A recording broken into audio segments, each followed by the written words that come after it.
प्रिय भक्तजनों, विक्की नारंग पेश करते हैं सुपरटोन कैसेट कंपनी द्वारा बालाजी महाराज की महिमा का गुणगान।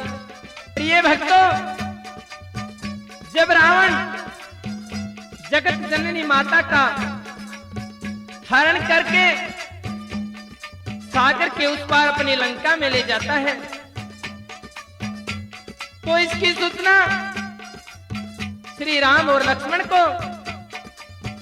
जटायु द्वारा मिलती है। श्री राम और लक्ष्मण के सामने एक प्रश्न था। कौन सा प्रश्न? कि 400 कोस का सागर लांघकर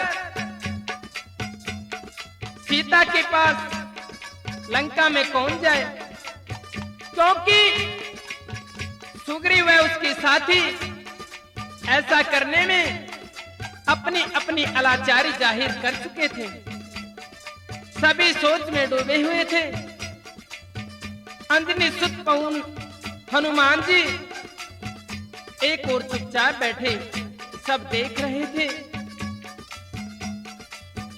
इतने में वानर सेना के मंत्री जामवंत जी पवन सुत को उनका भूला हुआ बल याद दिलवाते हैं इस भजन के द्वारा। कैसे? हाँ, हे पवन पुत्र हनुमानी हनुमानी, तुम अपने बल को याद करो। हे पवन पुत्र हनुमानी हनुमानी, तुम अपने बल को याद करो। हे पवन पुत्र हनुमानी हनुमानी, तुम अपने बल को याद करो।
पावरू